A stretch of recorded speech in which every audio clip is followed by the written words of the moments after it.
देख रहे हैं कि चुनिंदा शिपिंग कंपनियों में तेजी है। गार्डन रीच देखिए 10% ऊपर इस वक्त कारोबार कर रहा है और अन्य शिपिंग कंपनियों में भी अच्छी तेजी नजर आ रही है। लेकिन एक बार कपिल जी, गार्डन रीच पर सलाह दीजिए। वैसे तो बाइंग मोमेंटम बना ही हुआ है शिपिंग कंपनियों में, लेकिन आज फिर से ये जो बाइंग नजर आ रही है, अगले टारगेट्स आप क्या देख रहे हैं गार्डन रीच में?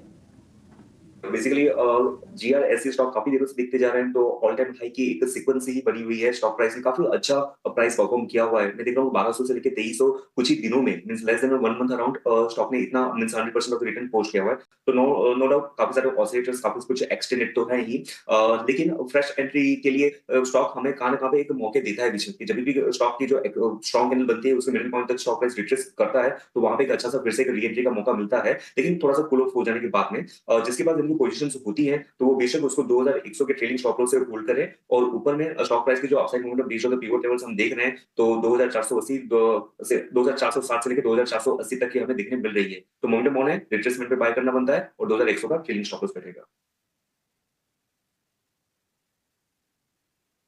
मोमेंटम बना हुआ है, जिसके पास है वो बने रहे। फ्रेश एंट्री के लिए थोड़ा सतर्क रहकर एंट्री कीजिए, अदरवाइज जिसके पास है वो ट्रेलिंग स्टॉप लॉस के साथ इसको होल्ड कर सकते हैं, क्योंकि लगातार हम देख रहे हैं कि नए हाइज गार्डन रीच टेस्ट कर रहा है। तो इस पर आप नजर रखिए। आज भी देखिए 2300 के पार ये स्टॉक कारोबार कर रहा है। इसके अलावा आज हम देख रहे हैं कि गैस कंपनियों में, सिटी गैस डिस्ट्रीब्यूशन कंपनियों में भी अच्छी तेजी है। आईजीएल, एमजीएल, गुजरात गैस जैसे स्टॉक्स में आज अच्छी बाइंग नजर आ रही है, और पिछले कुछ मिनटों में भी काफी अच्छी बाइंग इस वक्त देखने को मिल रही है। अक्षय जी, क्या सलाह बन रही है आपकी गैस डिस्ट्रीब्यूशन कंपनियों पर? कहीं पर कोई ट्रेड देख रहे हैं बीटीएसटी के लिहाज से?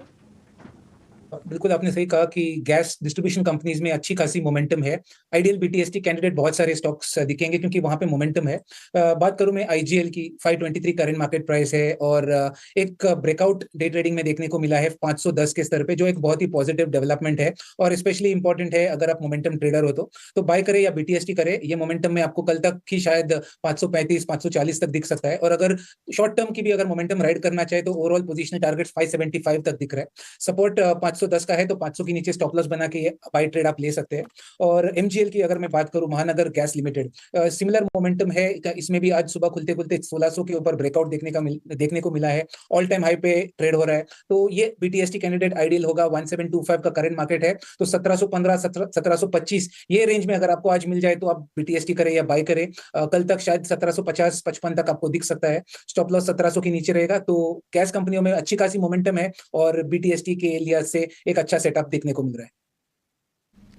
जी कपिल जी, मैं आपके पास आऊंगी और मेरे पास दो स्टॉक से, एक है एफएमसीजी सेक्टर से इमामी, जो कि लगभग 6% की तेजी इसमें दिखाई दे रही है, और दूसरा है रियल एस्टेट से इंडिया बुल्स हाउसिंग में भी लगभग 3% की तेजी है। आपकी क्या राय होगी इन दोनों शेयर्स पे?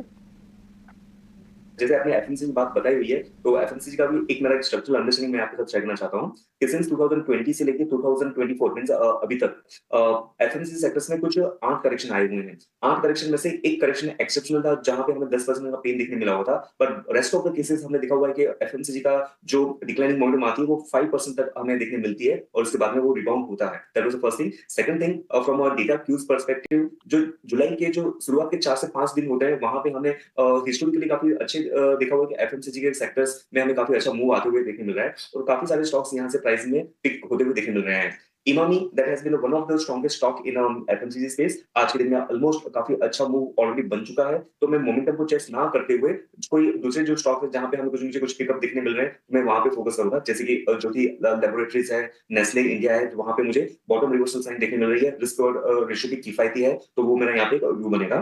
दूसरा, आईबी रियल एस्टेट में दिखा हूं तो रियल एस्टेट काफी पॉजिटिव मोमेंटम में रहा हुआ है, लेकिन इंट्रा सेक्टर वाइज कुछ डाइवर्जेंस हमें देखने मिल रहे हैं। लेट्स से कि डीएलएफ कंसिस्टेंटली अंडर परफॉर्म कर रहा है, और बाकी के जो स्टॉक्स है वो काफी अच्छे में मूव हैं। इंडियाबुल रियल एस्टेट के बारे में बात करता हूं तो स्टॉक प्राइस की स्ट्रक्चर ठीक हो रहा है अभी लॉन्ग टर्म में, और डेली चार्ट में भी स्टॉक प्राइस ने इनफ नीचे में रिट्रेसमेंट करके आज के दिन में 3% की बढ़ोतरी दर्ज की हुई है। 149 के ट्रेड के लेवल पे चल रहा है। ट्रेड की इनिशिएशन पर्सपेक्टिव से देख सकते हैं, क्योंकि reality one of the strongest sector रहा हुआ है, but with in that counter कुछ सेक्टर्स में सेलिब्रेट देखने मिला हुआ है। 142 के स्टॉप लॉस के साथ में ट्रेड इनिशिएट हो सकता है, और ऊपर में 160 तक के अपसाइड पोटेंशियल हमें देखने मिल सकते हैं। तो रियल एस्टेट के लिए आपकी राय है इंडिया बुल्स पर कि 142 का आप ले सकते हैं और 160 तक के आपको इसमें दिख सकता है चेंजेस। इसी के साथ अगर हम एलेम्बिक फार्मा की बात करें तो इसको यूएस एफडीए से एक कैंसर के इलाज की दवाई के लिए मंजूरी मिली है, और आज ये स्टॉक करीबन 5% से ऊपर ट्रेड कर रहा है। इस पर आपकी क्या राय होगी अक्षय जी?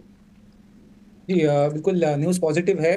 शॉर्ट टर्म का सेटअप अगर प्राइस ग्राफ पे देखें तो वो भी पॉजिटिव है, अच्छा उछाल है 5% का डे ट्रेडिंग में। तो सभी जो भी टिक मार्क है इंडिकेट कर रहे हैं कि स्टॉक 1000 या 1050 तक जाने की तैयारी कर रहा है। तो यहाँ पे आपको मोमेंटम बेस्ड ट्रेड मिलेंगे, पर आप 7 to 10 ट्रेडिंग सेशंस के लिए यहाँ से बाय करें करंट मार्केट पे। 870 का एक सपोर्ट है, उसके नीचे आपका स्टॉप लॉस बनेगा। पहला टारगेट 1000 और सेकंड टारगेट 1050। तो ये टारगेट्स के साथ मैं एलेम्बिक फार्मा में बाय या होल्ड की राय रखूंगा। ऑलराइट, तो ये है नजरिया एलेम्बिक फार्मा पर आपके लिए। फार्मा कंपनियों में भी आज अच्छी तेजी देखने को मिल रही है। चुनिंदा स्टॉक्स आज वीक हैं, लेकिन मिड कैप स्पेस में स्पेशली काफी अच्छी बाइंग नजर आ रही है, तो इस पर आप नजर रखें। लेकिन थोड़ी देर पहले जो हम आईटी स्टॉक्स के बारे में आपको बता भी रहे थे, उसको हाईलाइट भी कर रहे थे। शानदार तेजी आज आ रही है। विप्रो, टेक महिंद्रा अब 3% ऊपर आ चुका है। LTI, माइंडट्री, TCS, इन्फोसिस, सारे के सारे स्टॉक्स दिन के ऊपरी स्तर पर आज कारोबार कर रहे हैं। अक्षय, कोई नजरिया बन रहा है आपका आईटी स्टॉक्स में? कहीं बाइंग देख रहे हैं आप?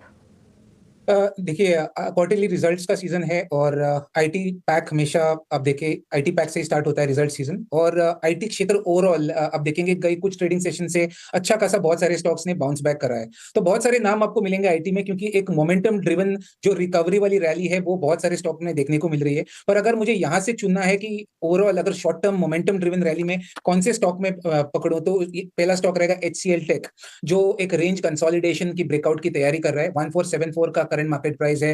वॉल्यूम स्ट्रांगली पिकअप हो रहे हैं, डिलीवरी बेस्ड बाइंग देखने को मिल रही है। तो यहाँ पे आपको ब्रेकआउट दिखता है तो 1550 या 1570 पोजिशनल टारगेट बनते हुए दिखेंगे HCL टेक में। 1400 का सपोर्ट बेस्ड है, तो उसके नीचे आप स्टॉप लॉस बना के बाय कर सकते हैं।